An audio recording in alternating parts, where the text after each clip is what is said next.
Hello friends, circle of education welcomes you. American writer की series में हम vault Whitman को कर रहे हैं, जिसके ऊपर 2 वीडियोस ऑलरेडी चैनल पे अपलोड हो चुकी हैं। अगर आपने अब तक वो वीडियोस नहीं देखी हैं तो चैनल की प्लेलिस्ट में जाके चेक कर लें। आपके एग्जाम के पॉइंट ऑफ व्यू से बहुत ज़रूरी होने वाली वीडियोज़ हैं। तो वॉल्ट व्हिटमैन में अब तक हम उनकी कंप्लीट बायोग्राफी बहुत अच्छे से डिटेल में कर चुके हैं और उनकी एक वर्क लिस्ट जो है वो भी हम डिस्कस कर चुके हैं। आज की इस वीडियो में हम इनके कुछ इंपॉर्टेंट वर्क को डिटेल में डिस्कस करेंगे, जिसमें से अक्सर एग्जाम में क्वेश्चन बन जाते हैं। तो अगर आपको सीरीज पसंद आ रही है, नोट समझ आ रहे हैं, तो वीडियो को लाइक करें। आपके जो भी ओपिनियन है कमेंट सेक्शन में रखें और अगर आप चैनल पे नए हैं तो चैनल को सब्सक्राइब करें। चलिए आज की इस वीडियो को हम शुरू करते हैं। वॉल्ट व्हिटमैन का पहला जो वर्क था वो एक नॉवल थी। वो कौन सी थी, आइए देखते हैं। फ्रैंकलिन इवांस और the inebriate a tale of the times, जो कि पब्लिश हुई थी 1842 में। ये क्या है, एक टेम्परेंस नॉवल है। टेम्परेंस क्या था, एक मूवमेंट था, सोशल मूवमेंट था अमेरिका का, जहाँ पे लोग जो थे वो अगेंस्ट थे कंजम्पशन ऑफ एल्कोहलिक बेवरेजेस के। ठीक है, इस नॉवल को जो है ना व्हिटमैन ने 3 दिन में ही कंप्लीट किया था। और इसके थीम की बात करें अगर, तो इसकी थीम थी success after struggle and change is always better. और बात करें अगर इसकी स्टोरी लाइन की, तो उसमें क्या है, रैग टू रिचेस की स्टोरी है और इसमें जो मेन कैरेक्टर है वो है फ्रैंकलिन इवांस। इस नॉवल को हमें बहुत ज़्यादा डिटेल में नहीं करना है, कुछ पॉइंट्स जो हैं जो इम्पोर्टेंट है वो हमने डिस्कस कर लिया है। चलिए मूव करते हैं नेक्स्ट वर्क की तरफ। जैसा कि अब तक हमने बहुत बार डिस्कस किया है बायोग्राफी वाली वीडियो में भी और वर्क लिस्ट में भी, कि इनका बहुत ही फेमस वर्क है लीव्स ऑफ ग्रास। चलिए इसके बारे में कुछ हम इम्पोर्टेंट पॉइंट्स देख लेते हैं कि ये क्या है, एक पॉपुलर कलेक्शन ऑफ पोएट्री है। लीव्स ऑफ ग्रास क्या है, कलेक्शन ऑफ पोएट्री। इसमें 12 पोएम्स थी। इसको कंसीडर किया जाता है बाइबल ऑफ डेमोक्रेसी भी। ये फ्री वर्स में लिखी गई है और ये पहली बार जो पब्लिश हुई थी, पहला एडिशन जो है इसका आया था वो 4 जुलाई को आया था 1855 में, जो कि अमेरिकन इंडिपेंडेंस डे भी है। लीव्स ऑफ ग्रास में व्हिटमैन ने बहुत ज़्यादा अपना टाइम स्पेंड किया है, इसको बहुत बार एडिट किया है। इसके बहुत सारे जो एडिशन हैं वो पब्लिश हुए थे। तो उन्होंने अपने लाइफ के 4 डिकेड्स जो थे वो लीव्स ऑफ ग्रास को दिए थे। तो आप ये मान के चलो कि इसको दोबारा लिखने में, एडिट करने में और इसकी बार बार एडिशन जो पब्लिश हुए थे ना, इन सब में वॉल्ट व्हिटमैन ने लगभग अपनी उम्र के 40 साल जो है वो दिए थे। इसमें एक बहुत ज़्यादा फेमस प्रीफेस भी ऐड किया था वॉल्ट व्हिटमैन ने, which expounds his theory of new poetry. और जो इसका प्रीफेस है वो क्या करता है, the preface throws light on the leaves. तो जो पहला एडिशन था लीव्स ऑफ ग्रास का, इसमें 12 पोएम्स थी जिनका कोई भी टाइटल नहीं था। व्हिटमैन ने अपने फर्स्ट एडिशन में किसी भी पोएम को कोई भी टाइटल नहीं दिया था। और साथ ही इंटरेस्टिंग पॉइंट ये भी है कि ये अनोनिमसली ही पब्लिश किया था। इसमें एक पोर्ट्रेट के साथ पब्लिश किया था, portrait which shows him a vagabond. बात करें अगर इसके इन्फ्लुएंस की, तो ये वर्क जो है व्हिटमैन जो है लिखने के लिए इन्फ्लुएंस हुए थे। एक एसे है द पोएट करके, जिसके राइटर हैं राल्फ वाल्डो इमर्सन। तो इस वर्क से इन्फ्लुएंस होकर के व्हिटमैन ने लीव्स ऑफ ग्रास को लिखा था। उसी दौरान जो है ट्रांसेंडेंटलिस्ट मूवमेंट भी चल रहा था। तो जैसा कि अभी हमने जिक्र किया कि लीव्स ऑफ ग्रास के काफ़ी सारे एडिशंस आए थे, तो 9 एडिशन आए थे इसके। वो कब कब आए थे आइए देख लेते हैं, एग्जाम में पूछा जा सकता है। 1855 में पहला एडिशन आया था जिसमें सिर्फ 12 पोएम्स थी। 1856 में सेकंड एडिशन आया था। 1860 में थर्ड एडिशन आया था। 1867 में fourth edition.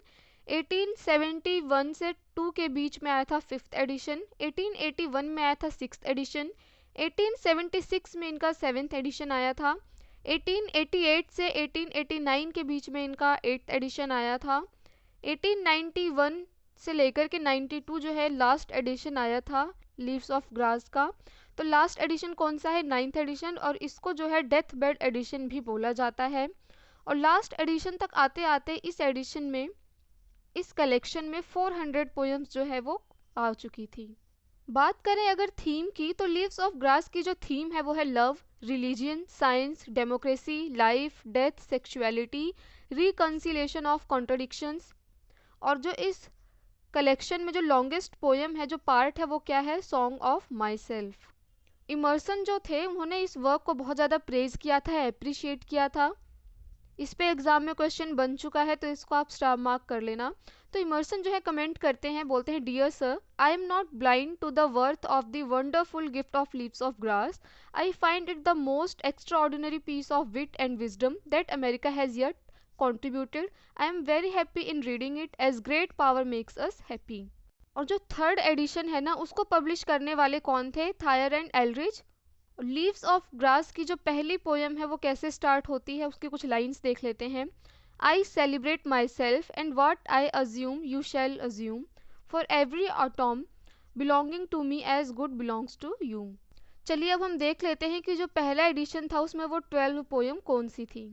So the 12 poems published in first edition were Song of Myself, A Song for Occupations, To Think of Time, The Sleepers, I Sing the Body Electric Faces, Song of the Answer, Europe, The 70D and 30D years of these states, A Boston Ballad, There was a child went forth, Who learned my lessons complete, Great are the myths. चलिए अब इस poetry collection की पहली poem जो कि बहुत important है और लॉन्गेस्ट पार्ट भी है, इसको हम डिटेल में डिस्कस कर लेते हैं. सॉन्ग ऑफ माई सेल्फ, जिसको इंक्लूड किया था लीव्स ऑफ ग्रास में, लॉन्गेस्ट पार्ट है, लॉन्गेस्ट पोएम है इस कलेक्शन का, और इसको जो है माना जाता है या कंसीडर किया गया है representing the core of Whitman's poetic vision. इसको आप स्टार मार्क कर लेना. इस पोएम में 52 ग्रुप ऑफ लाइन्स हैं जो कि आपस में बहुत ज़्यादा रिलेटेड हैं. इसको फ्री वर्ड्स में लिखा गया है. और यहाँ पे ध्यान देने वाली चीज़ ये है कि जो 52 लाइन्स यहाँ पे है ना, वो क्या रिप्रेजेंट कर रही हैं? वीक्स को प्रेजेंट कर रही हैं कि एक साल में जो है कितने वीक होते हैं? 52 होते हैं. तो उसी को जो है यहाँ पे ये रिप्रेजेंट कर रही हैं लाइन्स. इस पोएम में जो है विटमैन ने 19th सेंचुरी के मैन को डिस्क्राइब करने की कोशिश की है. और यहाँ पे जो माई सेल्फ है वो स्टैंड करता है एवरी मैन के लिए, हर किसी के लिए. Poet will sing of himself, he will celebrate himself. It is not the song of Whitman but the song of America. कि ये एक अकेले इंसान का सॉन्ग नहीं है बल्कि एक पूरे अमेरिका का सॉन्ग है. और यहाँ पे himself जो है वो और myself जो है वो सबके लिए है. It has become the epic song of America. और जैसा कि अभी हमने डिस्कस किया कि Song of Myself क्या है, इंट्रोडक्टरी पोएम है लीव्स ऑफ ग्रास की.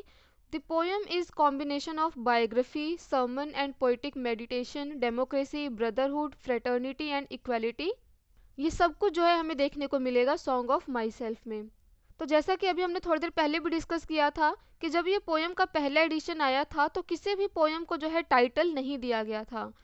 तो 1881 में जो है जो एडिशन आया था उसमें टाइटल दिया गया था poem of the Walt Whitman an American. और 1860 में जो एक और 67 और 71 में जो एडिशंस आए थे उसका जो टाइटल था वो सिंपली क्या था? Walt Whitman. तो चलिए आज के इस वीडियो को हम यहीं कंप्लीट करते हैं. अपकमिंग वीडियोस में इनके जो भी इंपॉर्टेंट वर्क है उनको हम डिटेल में करते हुए चलेंगे. अगर आपको वीडियोस पसंद आ रही हैं, नोट्स समझ आ रहे हैं तो वीडियो को लाइक करें. आपके जो भी ओपिनियन है कमेंट सेक्शन में रखें. और अगर आप चैनल पे नए हैं तो चैनल को सब्सक्राइब करें. Thanks for watching this video.